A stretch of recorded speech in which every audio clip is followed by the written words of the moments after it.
नमस्कार दोस्तों, मैं आचार्य वसुधा आप सभी का हार्दिक अभिनंदन करती हूँ आपके अपने YouTube चैनल गुरु सप्तऋषि ज्योतिष शिक्षण संस्थान की ओर से।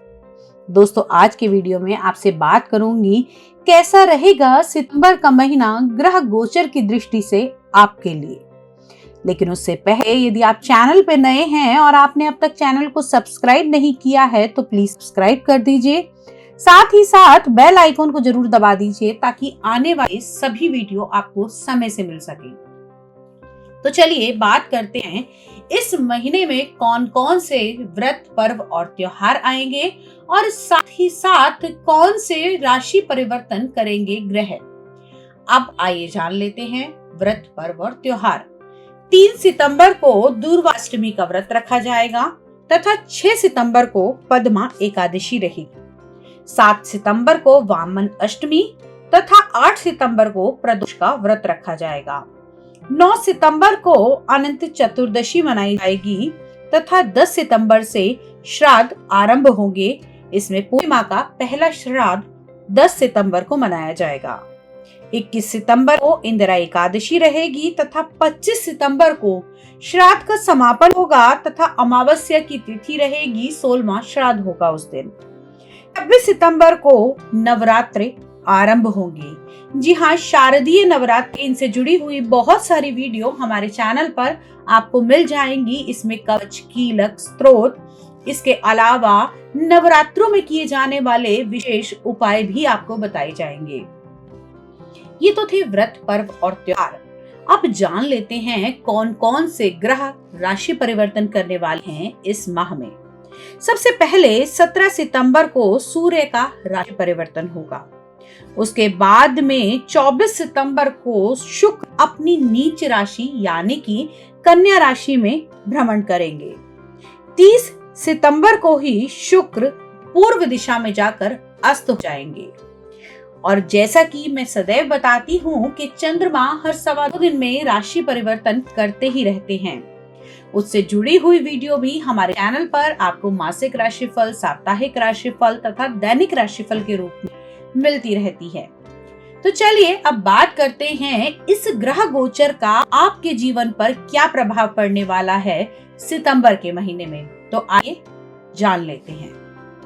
चलिए बात करते हैं कैसा रहेगा तुला लगन वाले जातकों के लिए सितंबर 2022 का ये माह। सबसे पहले बात कर लेते हैं ग्रह गोचर की। कौन कौन से ग्रह राशि परिवर्तन करेंगे और आपकी कुंडली में कौन से ग्रह कहां पर विराजमान हैं, ये जानते हैं। तुला लगन की अगर हम बात करें तो इस समय आपके केतु लगन में विराजमान हैं। शनिदेव आपके चतुर्थ भाव में मकर राशि में विराजमान हैं। देवगुरु बृहस्पति का गोचर चल रहा है आपकी कुंडली के 6ठे भाव में। राहु का गोचर रहेगा कुंडली के 7म भाव मेष राशि में तथा मंगल आपके 8म भाव वृषभ राशि में गोचर भ्रमण करेंगे।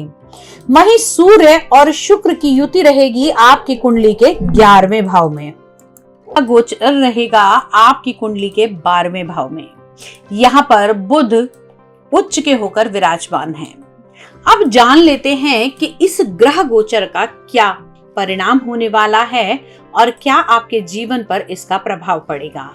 लेकिन दोस्तों, ये तो हम सभी जानते हैं कि सभी ग्रह राशि परिवर्तन करते हैं और इस माह में भी कुछ विशेष परिवर्तन होंगे। सितंबर 17 को सूर्य का राशि परिवर्तन होगा और जो अब तक अपनी स्व राशि में सिंह राशि में विराजमान हैं, यहाँ से निकल कर आएंगे आपकी कुंडली के 12वें भाव यानी कि कन्या राशि में।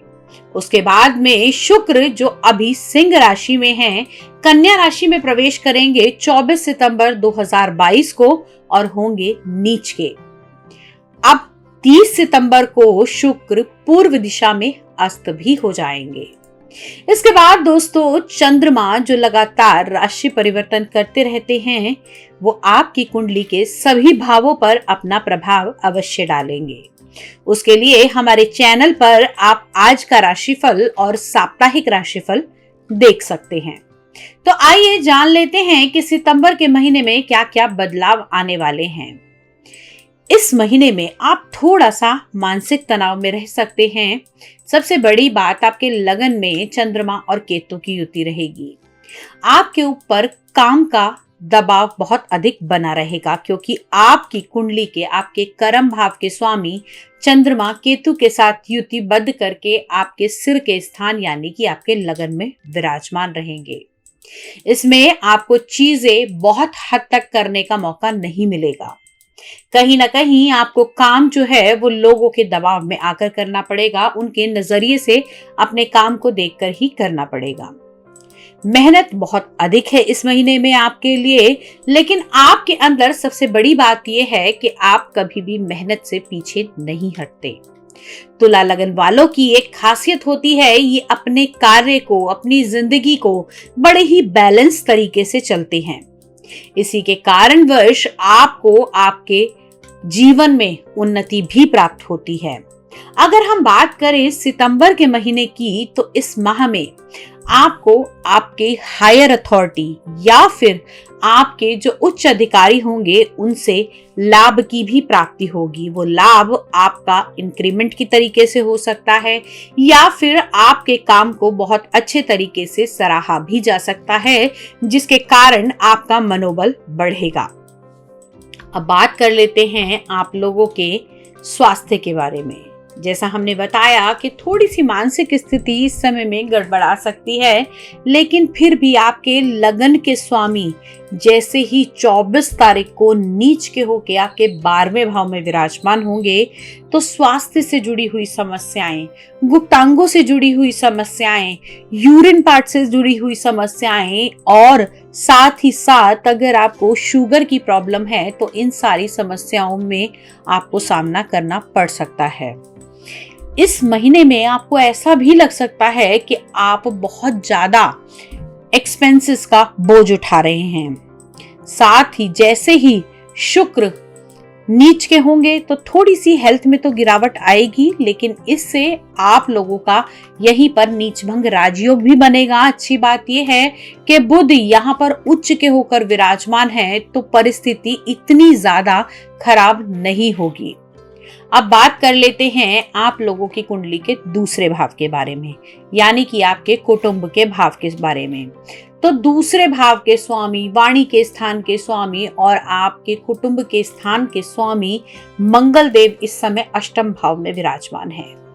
पारिवारिक स्तर पर थोड़े बहुत क्लेश कलेश इस समय में हो सकते हैं। हो सकता है आपस में भाइयों के बीच में भी अनबन पैदा हो जाए। अब बात करते हैं आप लोगों के चतुर्थ भाव, यानी कि आपके सुख के, आपके माता के, आपके चेस्ट के, आपके वाहन के भाव के बारे में। तो चतुर्थ भाव में शनि देव शशि योग का निर्माण कर रहे हैं, जिसके कारण आपको जनता के साथ बहुत ही लाभ प्राप्त होगा। यहाँ पर शशि योग के निर्माण से जो लोग किसी प्रकार की राजनीतिक दलों से जुड़े हुए हैं और उनका तुला लगन है, तो ये महीना आपके लिए बहुत उत्तम रहने वाला है। साथ ही साथ अब बात करते हैं आपकी संतान पक्ष के बारे में। कुंडली के पंचम भाव से हम इसे देखते हैं और संतान का स्वामी सुख भाव में है, लेकिन वहां पर ये अपने से 12वें भाव में भी है। तो संतान का सुख तो प्राप्त होगा, लेकिन कहीं ना कहीं आपकी संतान को यात्राओं के लिए, इंटरव्यू के लिए, काम के लिए बाहर जाना पड़ सकता है। प्रेम संबंधों में भी सब महीना जो है वो मिला जुला रहेगा। साथ ही साथ आप लोग अगर इस टाइम पीरियड के दौरान शनि के मंत्रों का जाप करते हैं, यदि वो भी संभव नहीं है तो काली उड़द की दाल शनि देव को अगर आप अर्पित करेंगे तो निश्चित ही आपकी बहुत सारी समस्याओं का समाधान हो जाएगा। अब आपकी कुंडली में देवगुरु बृहस्पति छठे घर के अंदर विराजमान हैं, तो लोन के योग तो इस समय बने हुए हैं। पैसा आप लोग कहीं से उधार ले सकते हैं, या फिर अगर आप पैसा उधार देते हैं तो वो भी आपकी परिस्थिति बनी हुई है। अब बात करते हैं आपके दाम्पत्य जीवन के बारे में। दाम्पत्य जीवन इस माह थोड़ा सा कमजोर रहेगा। आपके इस समय सप्तम भाव के स्वामी भी अष्टम भाव में विराजमान है। तो थोड़ी सी दिक्कतें, थोड़ी सी परेशानी आपके आपसी संबंधों के बीच में आ सकती हैं। इसको बैलेंस करके चलिए, आपस में बात कीजिए और जितना अधिक हो सके उतना लाल मसूर का आप लोग गाय को भिगो के लाल मसूर खिला सकते हैं, तो उससे आपके दाम्पत्य जीवन की जितनी समस्याएं हैं उससे आपको निजात मिलती हुई दिखाई देगी। कर्म स्थान की अगर हम बात करें तो आपके कर्म के स्वामी इस समय उच्च होकर 12वें भाव में विराजमान हैं। माफ कीजिएगा, आपके कर्म के स्वामी इस समय लगन भाव में विराजमान हैं और चंद्रमा आपके व्यवसाय के स्वामी हैं। तो इस टाइम पीरियड के दौरान हो सकता है आप लोगों को जॉब्स में परिवर्तन आने की संभावनाएं बनी हुई हैं। साथ ही साथ कुछ इंक्रीमेंट हमने कहा था आपका लग सकता है। तो इस टाइम पीरियड के दौरान आप लोग अपने कंपटीशन को बिल्कुल ना छोड़िए, प्रतिस्पर्धात्मक अपने अंदर लगन बनाकर रखेंगे तो आप लोगों को उसके बहुत ही शुभ फलों की प्राप्ति होगी। दोस्तों, ध्यान देने वाली बात यह है कि जैसे ही सूर्य का राशि परिवर्तन होगा 17 तारीख के बाद में, उस समय थोड़ी सी आपके कॉन्फिडेंस लेवल में कमी आ सकती है। थोड़ा सा आपकी इच्छाओं की कम पूर्ति होगी। वहीं पर अगर आप किसी विदेशी कंपनी के साथ, किसी मल्टीनेशनल कंपनी, मल्टीनेशनल सेक्टर के साथ जुड़कर काम कर रहे हैं तो आपको लाभ उन्नति होती हुई दिखाई देगी। बुध आदित्य राजयोग बनेगा 17 तारीख से 24 तारीख तक आपकी कुंडली में, और साथ ही साथ इस समय में आप लोगों के लिए, क्योंकि जब तक 24 तारीख तक टाइम पीरियड आपके लिए बहुत शुभ रहेगा, लेकिन जैसे ही आपके लगन के स्वामी, हमने आपको कहा कि जैसे ही 24 तारीख को आपके लगन के स्वामी नीच के होंगे, उस समय में सेहत से जुड़ी हुई समस्याओं से बचने के लिए आप हमारे चैनल पर शुक्र का राशि परिवर्तन या शुक्र का नीच राशि में गोचर भी देखना बिल्कुल ना भूलें। उसमें हम आपको अवश्य ही उपाय जरूर बताएंगे जिससे आपकी हेल्थ प्रॉब्लम बहुत हद तक सॉल्व होती हुई दिखाई देंगी। दोस्तों, आज के वीडियो में इतना ही। यही वाणी को विराम देते हुए अगले वीडियो में फिर से मिलने का वादा करते हुए विदा लेती हूँ। यदि आप व्यक्तिगत रूप से अपनी कुंडली का विश्लेषण कराना चाहते हैं या घर फैक्ट्री का वास्तु कराना चाहते हैं या फिर हमसे ज्योतिष, एस्ट्रोलॉजी या टैरो कार्ड रीडिंग सीखना चाहते हैं तो आप हमें हमारे नंबर पर संपर्क कर सकते हैं। तब तक के लिए जय मां भगवती।